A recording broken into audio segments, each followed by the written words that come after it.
So hello everyone, welcome once again to our new video, and today we are going to start the new chapter, that is chapter 6, seeds and germination.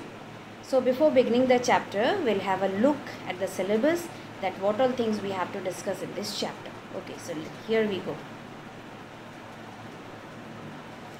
See, according to the syllabus, we have to study about the fruit, the seed, its definition and the significance, structure of a dicot as well as monocot seeds, germination of seeds, types and conditions for seed germination, structure and germination of bean seed and maize grain, differences between monocot and dicot seeds, differences between hypogeel and epigeel germination, and conditions for seed germination, which we'll explain, and then few experiments will be discussing. Okay, so see, since in the previous few videos we have already we have studied about the flower. Okay, so when you the description of flower was being given, we had studied many things, no, like the whorls of the flower. So different parts we studied separately. So when we came to that ovary part, the androecium and the gynoecium part, then after that we studied about the pollination, the fertilization, everything. So like pollination, what is the main purpose of pollination, what is the main purpose of fertilization. See, all these processes, when they are over, then the post fertilization changes, that matters a lot. Okay, so when fertilization is over, we can see many changes in the ovary and in the flower. We see like different parts, some are seen, some are shriveled, some withers. Okay, now as far as fruit and seed, like when we are going to begin this chapter, so we'll study about the fruit and we'll also study more about the seed. See, fruit, as I have already discussed, and I have already explained you that how a fruit is formed. Children, fruit is a ripened ovary, means a ripened ovary is also defined as a fruit. Now, which ovary we are talking about? We are talking about the ovary of the flower, that is the part of the gynoecium, the stigma, style and the ovary, that is the carpel and the pistil. So that ovary ripens into a fruit, and inside the ovary we had studied the ovules, that is the female gamete. So after the fertilization, that ovules they form the seed. So as fruit is a ripened ovary, similarly seed is also a ripened ovule. Okay, now let's begin. See, we'll study about like several things we will be learning here, like what do we mean by seed, fruit and grain. Okay, well, so as already told, that seed is defined as a matured ovule, means inside the ovary we had seen the ovules, na? So after fertilization and all, when the transformation takes place, then that seed forms a matured ovule forms a seed. Okay, and fruit, you know that it is defined as a ripened ovary, whereas grain very often, the maize, wheat, etc., they are defined as the fruit in which the fruit wall and the seed coat fused together to form a protective layer. Now, when we talk about the grain, like we have seen the maize grain, the wheat grain, the rice grain, they are all defined as the fruit. Why? Because in these grains, the fruit wall, that is the ovary wall, and the seed coat, the layer of the seed, they are fused together to form a protective layer. So this is what the grain. Now let us classify more and we'll learn about the structure of the seeds. So children, there are several types of seeds, but basically the seeds are broadly classified as two types. What are they? The first category is monocotyledonous we can say. Okay, such as the maize, the rice, the wheat, the grass, etc. These are all monocotyledons. Whereas the second type is dicotyledonous. What are they? Like the seeds such as pea, gram, beans, etc. Now let me tell you, mono means single, one. the seed, the category of the seed which consists of only single cotyledon, only single part, it cannot be separated, they are monocotyledons. And whereas the seeds which can be separated into two halves, that is double, दो, है ना, तो these are the dicotyledons. Okay, we can see in the pea, मटर देखते हैं ना आप, तो they are separated into two cotyledons, the gram, the beans and all kind of pulses and all we can see. Seeds, they vary in size. The size of the seeds are different. Okay, some are oval, some are round, some are bean shaped, you know, like the rajma and all, they possess the shape, different shapes are there. As some are quite large, some are small and some are very large, like the seeds, the coconut. Okay, so this is the different size of the seeds. On the basis of endosperm, seeds are classified as albuminous and exalbuminous. Endosperm, where the food is stored. Okay, so seeds, when they have large endosperm, when they have endosperm, then they are said to be endospermic, which can also be referred as albuminous, and which has no endosperm can be referred to as exalbuminous. Okay, so let's move further. Now here you can see the structure of a seed. In the book also it is given, and here you can see clearly how we are comparing both the dicot and the monocot seeds. Okay, so the structure wise you can see few differences here. See, every seed is covered by a protective layer that is called the seed coat. Okay, then comes the endosperm. You can see in the monocot seeds, where the seeds of the corn, the maize, okay, the food is stored there, whereas the fleshy part which you can see in the bean seed, more you can see the cotyledons. Okay, then we see the embryonic stem and the root, means they have like the part, the embryo hidden inside the seed. Okay, when they further grow into the root and the shoot, so that embryonic axis which is referred as plumule and radicle. Okay, so the plumule will give rise to the shoot which will grow above the ground, above the soil, and the radicle which forms the root which will grow below the ground. Okay, so we can see, and in the book also when you go through the chapter you can see the structure more clear. Okay, and then you can learn the different parts of the seed. Now, the major differences between the bean seed and the maize grain. These are the basic differences between the bean seed and the maize grain. You can see here. Now, in the bean seed we have two cotyledons. Okay, whereas in the maize seed we have single cotyledon. So bean is considered as dicot and maize is considered as monocots. Okay, so these are the single seeds.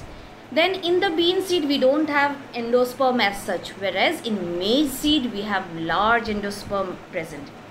Then in the bean we have we can see large embryo, whereas in the maize we can see small embryo.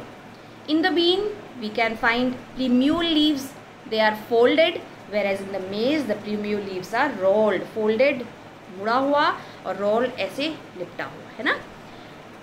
The plumule is large in bean seed and the plumules are very small in the maize seed.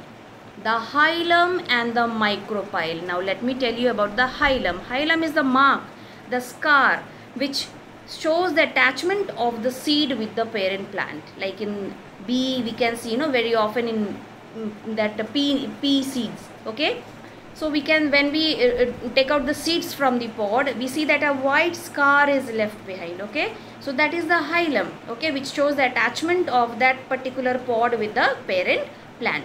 And then we see a micropyle. This micropyle is often visible, and this micropyle actually is an opening where the pollen tube enters the ovary through a small opening, that is the micropyle. Okay, now we can see all these things in the bean seed, and in the maize we can see these parts are not visible. Okay, then the seeds separately contained in the fruit called pod. The bean, just now I said like pea and all, the fruit they are known as the pod. And in the maize, the seed wall and the fruit wall fused to form a single grain with no separate seed. Okay, so these are the main differences between the bean and the maize grain.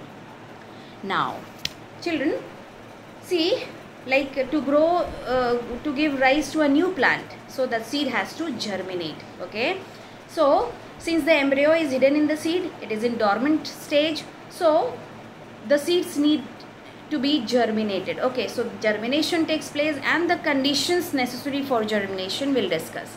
Now what is germination, children? Germination is a process like other pollination you studied fertilization. Okay, so similarly germination is also a process of the seedling formation, means the seedlings are formed, developed from the embryo. So how to straightforward we can define? It is the process of formation of a seedling developed from the embryo. And every seed contains a dormant embryo. What is dormant? What do you mean by dormant? Dormant is the state of rest, inactive state, because the seed is there. Okay, inside the seed what is hidden? The future plant, the baby plant, that is the embryo from which will give rise to these seedlings and all. So they remain inactive. Okay, so that period is known as dormant.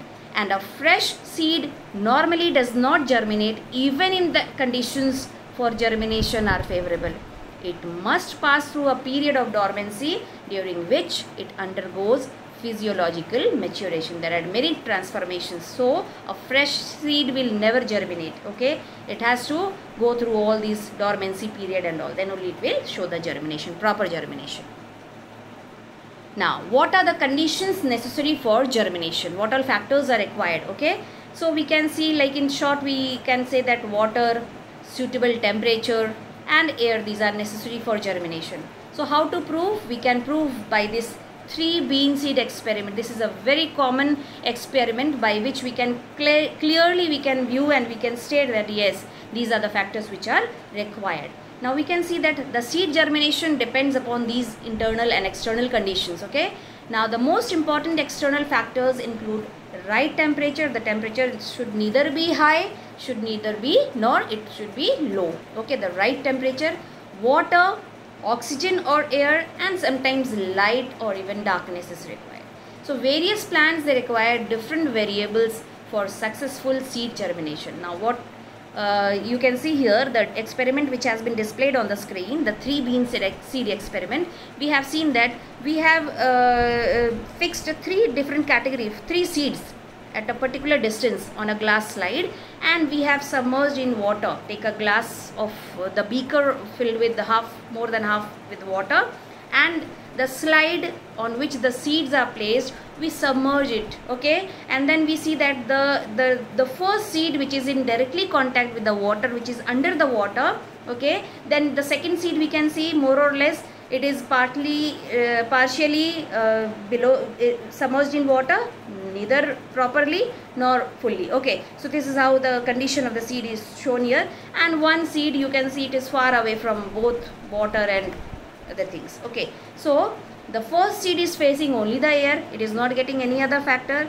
The second seed is getting water also, it is getting the light also, it is getting air also, everything. Okay, and the third seed is completely submerged in water, so it is lacking, it is not getting proper the conditions required. Okay, so what observations you will see? You will see that the seed which is showing the growth, that is germinating. Okay, it means that these 3 factors are necessary for germination. So we can very well, we can see, we can verify through these bean seed experiment. Okay, now already germination is over, the conditions necessary for germination is over. Now the types of germination in bean and pea seed. So we can show the different categories of germination. Okay, so since germination is the process of formation of a seedling from the developed embryo, so similarly germination is also of 2 kinds. Okay, so germination, that process will show 2 different kinds. Okay, one is hypogeel germination. Hypo means low, below. Okay, and the other one is epi means upper, above. So these are the 2 different germination we can see in different seeds. Like pea seed, मटर जो है हमेशा आपको hypogeel germination दिखाएगा. You can see in the diagram here, the process you see here, that how the seeds, they remain underground, children, actually. Okay, the cotyledons, the seeds, the parts, they remain underground, and the epicotyle, will elongate. You see the different axis, the embryonic axis, now there is a change here, and the cotyledons, they are pushed below the ground, they remain under the ground, so it will show the growth of the root, and the plumule which rises up above the soil, which will show the shoot growing later on. So this is the kind of hypogeel germination. So hypo, you just remember that hypo is below, so the cotyledons will remain under the ground, whereas in epigeel germination you can see how the cotyledons rising above the ground, it has gone upper side of the soil. So this is what the epigeel germination in bean seed. Okay, so these are the two often asked in the practical. Okay, and also you can you will be asked to draw the different types of germination. Okay, so you remember these, that which particular type of seeds undergoes which kind of germination. Okay, so let's move further now. Let's see the viviparous germination and seedling. What is it? Viviparous, see, like epigeel germination, hypogeel germination, the normal things you have seen. Okay, the different. Okay, now viviparous similarly is a special type of germination, children, which is seen in the mangrove plants, like the plants. Okay, these are the different categories of plants like Rhizophora and Soneraceae. These are the two different categories, main categories of the mangrove plants. Like we have many other categories, no? Some are terrestrial, some are aquatic. So similarly mangrove plants are also there, and under certain conditions these Rhizophora and Soneraceae, they show a special type of germination that is called viviparous germination. What happens in viviparous germination? Viviparous germination will show the seed germinating inside the fruit while it is still attached to the parent plant. Parent plant के साथ जुड़ा होता है और वो germination दिखाता है. So it is still attached with the parent plant. So this special category of germination is known as viviparous germination. Okay. Now let's learn about the seedling, since already germination everything you studied. So seedling is what? Germination in any plant ends with the formation of a seedling, a baby plant. Okay, plant का जो छोटा पौधा का जो छोटा बच्चा होता है, that is the seedling. Okay, it is the growth, the new growth. So seedling is a stage in which the growth of a plant from a seed before it has become wholly independent of the food stored in it. So that is the seedling. एक छोटा सा पौधा, baby plant, that is the seedling. Okay. Now with this we have come to the end of the chapter. Since these chapters are like it is explaining only one particular category, only one type we are learning. Like in the previous parts we studied flower, so we studied only about the flower, the categories of the flower. Then it was followed by pollination and fertilization. So related with the flower, again we moved to the pollination and fertilization, where we discussed two different processes. Okay, now here we are studying only about the structure of the seed, the different parts of the seed. Okay, so please relate all these videos, all these chapters which have been already described to you. Okay, which it has already been explained to you. So keep watching it. Okay, relate all the videos, learn it well, and in case of any confusion or any doubt, you are most welcome. You can ask your queries. Okay, so thank you for watching. Stay connected and keep learning, and take a good care of yourself. Till then we meet. Okay, bye bye. Have a good day. God bless you all. Thank you.